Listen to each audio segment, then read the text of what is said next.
Hello friends, स्वागत है आपका अपने परिवार एमएस स्टडी पॉइंट में। तो दोस्तों, आज हम ज्यामिति के अंतर्गत आज हम देखेंगे कि ये आसन्न कोण और रैखिक युग्म कोण क्या होते हैं। ठीक है दोस्तों,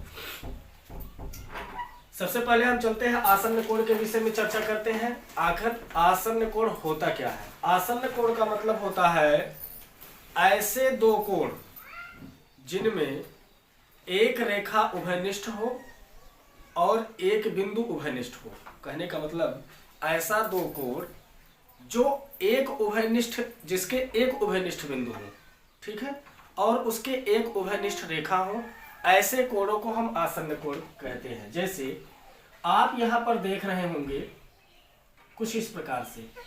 ठीक है दोस्तों, अगर आपसे कहा जाए कि ये जो दो कोण हैं, कोण एक और कोण दो, ये दोनों कोण आसन्न कोण कहलाएंगे। क्यों?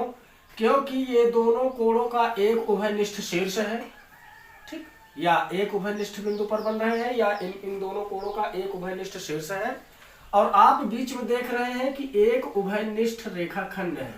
ठीक है, तो इस प्रकार से इसका मानक यही होता है, इसकी परिभाषा भी यही से बनाई गई है कि ऐसे दो कोण जिनमें एक रेखाखंड उभयनिष्ठ हो और इन दोनों कोणों का एक उभयनिष्ठ शीर्ष हो, आसन्न कोण कहलाते हैं। ठीक, ये दोनों कोण अब क्या कहलाएंगे? आसन्न कोण कहलाएंगे। लेकिन इनमें कुछ शर्तें होती है। शर्तें ये होती है कि इनका क्षेत्र इसमें नहीं आना चाहिए और इनका क्षेत्र इसमें नहीं आना चाहिए। जैसे दूसरा एग्जाम्पल एक लेते हैं, इस प्रकार से हम समझेंगे। जैसे अगर इस प्रकार से आपका कोण है, ठीक है दोस्तों, हम इनको कोण एक मान ले, पूरा कोण एक मान ले। इस पूरे कोण को क्या मान लिया? इस पूरे कोण को हम कोण एक मान लिए और इसे हम कोण दो मान ले। तो क्या कोण एक कोण दो आसन्न कोण कहलाएगा? तो बिल्कुल नहीं कहलाएगा। क्यों? आप देख रहे हैं जो कोण एक बन रहा है वह कहीं न कहीं कोण दो के अंतर्गत अपना क्षेत्र प्रभावित कर रहा है। ठीक है, तो इस आधार पर हम इसे आसन्न कोण नहीं कहेंगे, ये आसन्न कोण नहीं कहलाएगा। अच्छा, तीसरे एग्जांपल लेते हैं। अगर इस प्रकार से आपका दे दिया जाए, ठीक, इस प्रकार से कि क्या कोण एक कोण दो आसन्न कोण कहलाएंगे? तो ऐसी स्थिति में भी कोण एक और कोण दो आसन्न कोण नहीं कहलाएंगे, क्योंकि इसमें एक शीर्ष होना चाहिए जो कि क्या हो? उभयनिष्ठ हो, और एक रेखाखंड होना चाहिए जो कि वो भी क्या हो? उभयनिष्ठ हो। तो यहाँ पर दो रेखाखंड उभयनिष्ठ हो जा रहे हैं, इस आधार पर कह सकते हैं कि ये आसन्न कोण नहीं होगा।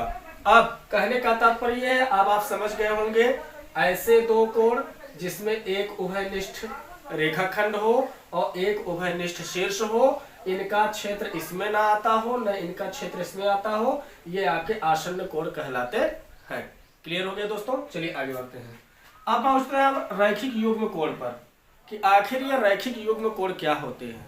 तो सीधे सीधे आप समझिएगा, ऐसे आसन्न कोण जो एक सीधे या सरल रेखा पर बने होते हैं उसे हम रैखिक युग्म कोण के नाम से जानते हैं। जैसे कोई भी आसन्न कोण हो, जैसे मान लेते हैं ये आपका क्या है? ये आपके आसन्न कोण ही कहलाएंगे। तो जब कोई आसन्न कोण एक सरल रेखा पर, देख रहे हैं आप, एक सरल रेखा पर बना हो तो उसे हम रैखिक युग्म कोण के नाम से जानते हैं। कहने का तात्पर्य है कि 180 अंश का कोण बनाइए और उन्हें दो कोणों में अगर आपने बांट दिया, ठीक, अगर एक रेखा पर कोई दो कोण बन रहा है, ठीक है, तो ऐसे कोणों को हम रैखिक युग्म कोण कहते हैं। रैखिक का मतलब एक रेखा पर, युग्म का मतलब दो कोणों का जोड़ा। ठीक है, तो ऐसे कोणों को हम क्या कहते हैं? रैखिक युग्म कोण कहते हैं। ठीक है, ऐसा आसन्न कोण, ये तो आसन्न कोण ही कहलाएंगे। ऐसा आसन्न कोण जो एक सरल रेखा पर बना हो, रैखिक युग्म कोण कहलाता है। तो आई होप दोस्तों, ये जो आसन्न कोण है और रैखिक युग्म कोण है, ये आपको भली भांति समझ में आ गई होगी। यदि नहीं आता है तो वीडियो को एक बार दो बार और देखिएगा। और हाँ, इसके आगे अब हम लोग पढ़ने वाले हैं कोटिपूरक कोण, समपूरक कोण और उसके अंतर्गत आने वाले जितने कोण हैं, इसके नेक्स्ट वीडियो में हम लोग पूरा इस बार कवर करेंगे।